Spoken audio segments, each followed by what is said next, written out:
Welcome to the chaos sector. After a brief mental break from the prior episode, I have been encouraged to continue reporting. My colleagues gave me that encouragement, which I am thankful for. Now there was something I failed to address in the previous episode, which was vital to the hunt to track down Bryan Kohberger.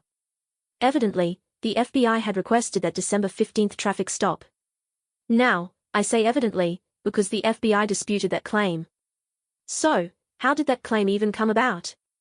The problem with such inconsistencies is the mainstream media reports on information that they have obtained from a source. They are the messenger of deception, but they are not the source of deception themselves. Since all mainstream media is corrupt, let's just pick a random one and break down its article. How about the New York Post? Quote, the FBI reportedly tracked accused Idaho killer Bryan Kohberger and his father as they drove from Washington State University to Pennsylvania and asked Indiana cops to pull him over to secure images of his hands. Investigators likely wanted to see if the suspect had any visible wounds, after allegedly using a large knife to commit the blood crime. A law enforcement source told Fox News that an FBI surveillance team had its eyes on the pair during their cross-country drive last month, when they were stopped twice for following too closely. The feds had asked Indiana State Police to pull the white Hyundai Elantra over on December 15th, because they were seeking video images of the murder suspect, including his hands. The source told the outlet. Autopsies show that some of the 4 slain victims had defensive wounds, and each had been stabbed several times. Unquote. Now let's show how the mainstream media, and even law enforcement, including the FBI, shifted all over the place. More like they shitted all over the place. I'm sorry, continue. It's okay, perhaps a better depiction to be honest. I looked into this issue, and there is a lot of slithering around, and I have a hunch to why such behavior occurred. Now, I have to address this specific time frame, because there is a very glaring problem. Kohberger was in the state of Washington, heading to Pennsylvania, right? Well, when did the FBI look into Kohberger being the potential killer? From November 13th to December 15th, are we to believe that the FBI had obtained some key evidence, in which they suspected Kohberger of being the murderer? Let's examine the time it takes to travel from the state of Washington to Pennsylvania. If you examine, it takes approximately 37 hours in a vehicle to reach that destination. Well, 37 hours is like a day and a half, right? So, based on the covert nature of the FBI, we can assume they had been tracking Kohberger for a few weeks. December 15th, going back a few weeks, gives us a time frame of December 5th to the 15th. Why is this time frame important, you ask? The longer the FBI was tracking Kohberger, the more irrational it is that there wasn't any questioning. He is considered a suspect, yet was never brought in for questioning. This is extremely important, because it changed how the investigation unfolded. Once again, we go back to detainment versus arrest. When a police officer detains you, you are held in police custody for a short period of time. Under certain circumstances, officers can temporarily detain a suspect, while the officer conducts a brief investigation to determine if the suspect is involved in criminal activity. This is called an investigative detention. During an investigative detention, the suspect is not free to leave, may be handcuffed for officer safety, and may even be searched for weapons. If the FBI had Kohberger on their radar, this means he was considered a suspect in the murders in Idaho, right? So if the FBI requested Indiana officers to stop Kohberger, why didn't they just perform an investigative detention? Reasonable suspicion is a bit subjective, but since Kohberger's vehicle matched that of the suspect, his rights would not be violated, due to the circumstances.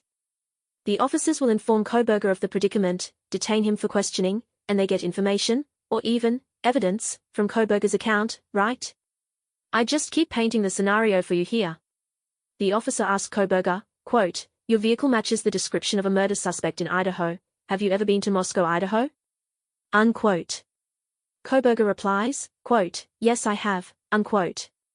The officer then asked, a white Hyundai Elantra was spotted by surveillance, early Sunday morning, from the time frame of 3 a.m. to approximately 4:30 a.m. Did you travel to Moscow around this time frame? And Kohberger's reply will determine if he is a suspect, or if he isn't. It's that simple, a quick procedure, to briefly get information on the individual who has been covertly followed by the FBI. This never happened. Because, the FBI would rather operate around a potential suspect, rather than bring them in for questioning. I'm assuming that the FBI had tracked Kohberger from about 2 weeks prior to the traffic stop on December 15th. Yet, there had to be a lead, or trigger, to focus on Koberger entirely, as opposed to the large scale of vehicles that matched the description of the murderer, right? And that time frame has a gray area, which obviously holds the key to him being tracked to begin with. But let's continue. From Newsweek, there is an article reporting that the FBI did in fact track Koberger prior to his arrest. Quote, a former FBI official offered praise for the Bureau's surveillance capabilities, as he explained how Bryan Koberger was tracked in connection to the Moscow, Idaho murders. No need to read the middle portion, it's considered filler to me. Appearing on CNN on Saturday, Andrew McCabe, who served as a deputy director for the FBI from 2016 to 2018, explained how agents were able to delicately surveil the suspect over the past several weeks. As he explained, Koberger was on the radar of the investigators before he left Idaho for Pennsylvania, allowing agents to track him from the beginning. Unquote. Now if you are keeping count, this would be two news sources that claim the FBI had tracked Koberger prior to any so-called DNA found at the crime scene or at his parents' home. Also, a former FBI official claimed that the FBI had tracked Koberger. But regarding the December 15 traffic stop, the FBI denied requesting Indiana police stop Koberger. Who is telling the truth here? A so-called law enforcement source claimed the FBI requested that traffic stop, but soon denied by the FBI, right? I think it's logical to suggest that law enforcement source would be the former FBI official, Andrew McCabe, right? Now where would he get this information from, if not the FBI? Let's examine another article, this one from Fox News. Quote, a Federal Bureau of Investigation surveillance team tracked Idaho quadruple murder suspect Bryan Koberger and his father on a cross-country road trip from Washington state to Pennsylvania, and members of a law enforcement coalition investigating the alleged killer asked Indiana police to pull him over, according to a law enforcement source, which the FBI denies. The source tells Fox News that members of the task force investigating the murders in Idaho, a group which includes the FBI, had Koberger under surveillance as he and his father drove from Washington state to Pennsylvania. Members of that task force, the source noted, asked authorities in Indiana to pull the pair over to get a closer look at Bryan Koberger's hands. Unquote. Now the FBI denies this, even though they were a part of the investigating team? Pleading the fifth, a clever tactic, but it's not going to help them. Here we go again, confusion, suspicion, and secrets from the FBI. The former FBI official, who is a law enforcement source, had been brief about this strategy, perhaps from a former co-worker, or some other access to that operation. Once he stated this publicly, the FBI quickly denied it. And you want to know why they denied it? Okay, put your thinking caps on, or tighten it, because the plot is revealing itself in plain sight. The reason the FBI denied requesting Indiana police to perform the traffic stop is because it would mean they had a person of interest, or suspected killer, approximately 2 weeks prior to his arrest on December 30th. Now there is the claim that the request of the traffic stop was to get a visual on his hands, to see if he had injuries, based on using a knife against the victims, right? If you believe he is the killer, and are looking for physical evidence on his body, isn't this deemed probable cause by the FBI? To assume this man would potentially have knife wounds, or scars on his hands, indicates they believe he was the killer. Why tiptoe around that belief? If you believe he is the killer, then so be it. There is no unlawful activity here, based on the individual's vehicle matching the description of the killer seen in surveillance. So you simply bring him in for questioning, and find out what you need to know. I stress this point, because it's the proper procedures in a murder investigation. Yet, they deviated from these procedures, and it has blown up in their faces. The problem here, to execute such covert operations, indicates they planned on arresting him for the murders. To the contrary of actually detaining him, because in that scenario, Koberger would be able to give his accounts at the police station, and that scenario could be problematic for the conspirators. If this were to happen, this may compromise everything that happened soon after, such as the planted knife sheath, and the planted DNA.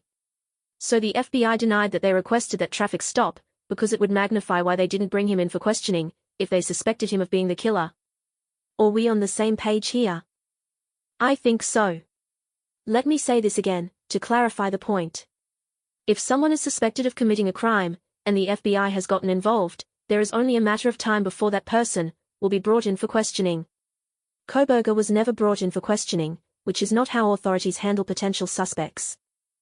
Bring him in for questioning, his accounts prove or disprove he is the killer, and you go from there.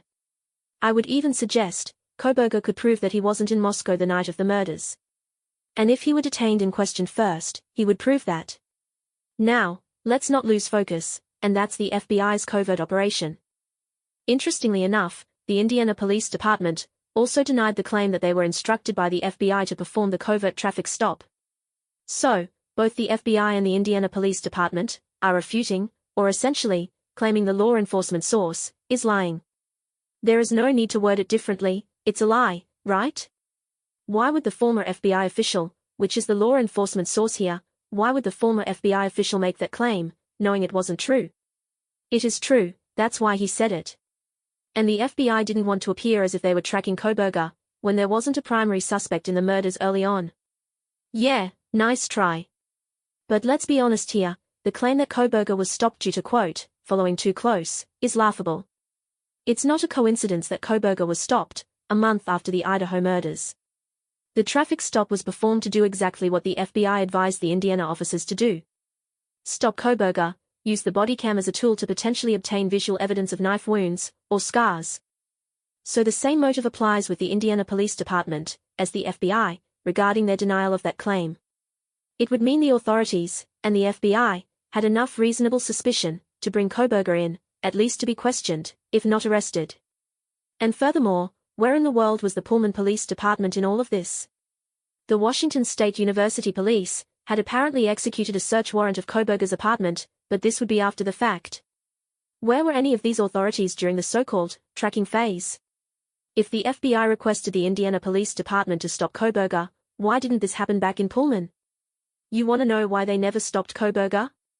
Because they didn't have a justifiable reason to stop Kohberger, or interact with him on any lawful level, without the element of him being a potential suspect. And this could lead to a lawsuit for unlawful stop and search. But then again, this just makes things even wackier. In Pullman, Kohberger should have been brought in for questioning, most definitely. Once the Washington State campus officers spotted his vehicle, he would be questioned about the murders. Yet this never happened, even in a city where he resides, and would be frequently seen driving around. Remember, the authorities were searching for a white Hyundai Elantra between 2011 and 2013, right? Pullman authorities are on the lookout, more cruisers are driving around, and everyone is on high alert. Surely in Moscow, wait a minute. Another report claimed that Kohberger was spotted in Albertsons, in Clarkston. Now here's the thing. Clarkston is in Washington, but Albertsons is in Idaho. Not sure why the report claims the Albertsons was in Clarkston, when it's literally across state lines, in Idaho. Horrible reporting as usual, I guess. But Kohberger would be spotted in surveillance at a grocery store, in the same state he had murdered for college students? Where were the authorities? In his travel, surely an officer would spot his vehicle, right? The same way Washington state officers spotted his vehicle, right? In Idaho, which everyone is on high alert, about a killer driving a white Hyundai Elantra, would become alarmed at the sight of, never mind. No wait, let me touch on that a bit more. The surveillance of Kohberger in the grocery store means someone reviewed the surveillance and spotted him, right? Now the question is, would this be after he had already been arrested and charged, and they just so happened to spot him? Or, was this prior, when he was being tracked by the FBI, as a quote, potential suspect? Doesn't matter to me, because that scenario never happened, due to how the public would have called in that very white Hyundai Elantra, which they were informed to notify authorities about. Meaning, even if he had been arrested, the mainstream media most definitely would have reported this, with witnesses being interviewed about quote, standing in line at the checkout, next to a serial killer, you know how it goes. It simply can't translate to common sense. And there is another shaky report, that Kohberger changed his license plate 6 days after the Idaho murders. Now, where is the source to prove this? Any records from the Department of Motor Vehicles? Where is the evidence of this claim? Oh, reports claim that Washington state licensing documents verify this? No, where is the registration proof, with his name, with the documentation revealed of this license change? You should know why this was reported as fact. It's to create the narrative that Kohberger was attempting to evade any arrest, as he knew his license plate would be spotted in surveillance. Oh yeah, that's special. Once again, a report can seem logical based on the information the public has received, but once you start breaking everything down, it falls apart. So the FBI waited till Kohberger was far away from Pullman, on a highway, where it would appear to be a traffic stop on the highway. They created that reason, for the real reason for the traffic stop, and simultaneously deny that that was the reason? The reason being to cunningly investigate Koberger, without actually, well, investigating Koberger. I'm being a bit condescending, because a murder suspect, or a person of interest, will be without a doubt, brought in for questioning. Think about it, the way the FBI, and authorities, handled the investigation prior to any so-called evidence being collected, was clearly an indication Koberger was the murderer, by any means necessary. They attempted damage control, by denying the claims from one of their own, who had been notified by one of their own, about quote, Operation Traffic Stop. A former FBI official stated that the FBI had used quote, surveillance techniques, to track Koberger. But more specifically, they used Indiana police, and their body cam technology, to observe Koberger's hands, for visible wounds. But they denied doing this, which means they have something to hide. I've presented enough information, logic, and even evidence, that proves this was clearly a frame job. But let's really put the pedal to the metal, regarding the initial arrival at the murder scene. For this, we examine an article from CBS News, written by Peter Van Sant, January 5, 2023. Quote, James Gagliano, police find the victims on the second and third floor of the house in bedrooms. A horrific and a very large-scale crime scene, because you're gonna be dealing with a number of different floors that need to be processed. The bedrooms where the crimes actually occurred, and then ingress and egress points. How did the alleged killer get inside the house? Through a front door? Through a window? Those are all things police will be looking at. Unquote. Chief James Fry, to reporters, quote, no weapon has been located at this time. There was no sign of forced entry into the residence. Unquote. On November 16, 3 days after the murders, the Moscow police held their first press conference. Chief James Fry, to reporters, quote, we believe this was an isolated, targeted attack on our victims. We do not have a suspect at this time and that individual is still out there. Unquote. Coroner Kathy Mabbutt issued her report on November 17. Coroner Kathy Mabbutt, to reporters, quote, they were all murdered through stabbing with some kind of probably a larger knife. Unquote. She told police some of the 4 victims had defensive wounds, but none had signs of sexual assault. Police continued to work the case, aided by the Idaho State Police and the FBI. Unquote. Now throughout all of this, did you spot the glaring problem? I'll give you a moment to think about it. 5, 4, 3, 2, 1, ready? Quote, no weapon has been located at this time, unquote. Why is this a glaring problem? If they hadn't found a weapon, yet were investigating the crime scene, where they had to inspect the bedrooms of the victims, wasn't Koberger's knife sheath left on the bed? Hello? Is this thing on? If you enter Mogan's bedroom, where she and Gonzalez were found deceased, wasn't Koberger's so-called knife sheath right on the bed? Meaning, Chief Fry would have had a totally different press conference, right? But, he never mentioned how a knife sheath had been found, in which he himself visited the crime scene. Here it is right here. So you enter the crime scene, and somehow the suspect's knife sheath was not spotted? Does this make any type of sense to you? Absolutely not. So why would he not claim a knife sheath had been found in the initial press conference? Because if he would have claimed that, yet the frame hadn't reached that phase yet, then soon after, DNA would have to be traced on the knife sheath, simultaneously, without Koberger being the primary suspect. Which in turn, would cause a broken chain of events, that led up to the traffic stop, the search warrant, and his arrest. Reporting the knife sheath existed, would push the investigation into a more aggressive state, which would foil their methodical plot to gradually bring Koberger into the picture. Let me elaborate on that. Throughout the months of the investigation, Koberger was becoming the killer. While the mainstream media pushed the narrative he was the primary suspect, the FBI, so-called private investigators, and authorities, were executing a joint effort to frame him with physical evidence. This was possible by all of the claims of evidence against Koberger, such as stalking one of the victims, being seen in surveillance months prior, the night of the murders, later that day at a grocery store, and the most recent, breaking into a friend's home. All of this, claimed to be evidence, established a guilty verdict, in the future. But they got caught red-handed. By yours truly. No evidence of a home invasion, no evidence of him stalking one of the victims, no evidence of him spotted in surveillance, no knife sheath existed at the home, which obviously means there was no DNA found at the home. All was fabricated, to bring down the target. Devastating proof, my friends, that the knife sheath was planted there, as the so-called investigation evolved. Then out of nowhere, reports claim a knife sheath was found. Remember, the knife sheath didn't physically exist at the crime scene when authorities searched the home. If you are following, the knife sheath appeared when Koberger became the suspect. Now that is clearly a frame being developed. It's not just the FBI, there are more culprits behind this frame.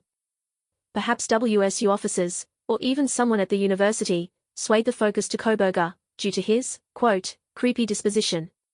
We watched all of it unfold. I'm befuddled at how easy this is to expose, and yet how this hasn't been exploited. You may not like him, as you think he's creepy, or weird. But this doesn't give anyone the right, from social media, so-called friends, victim family and friends, mainstream media, and law enforcement, to claim that Koberger is guilty of murder. How about you do your freaking job, and go find the real murderers, because they are still out there. This is the Chaos Sector. Thank you for your time.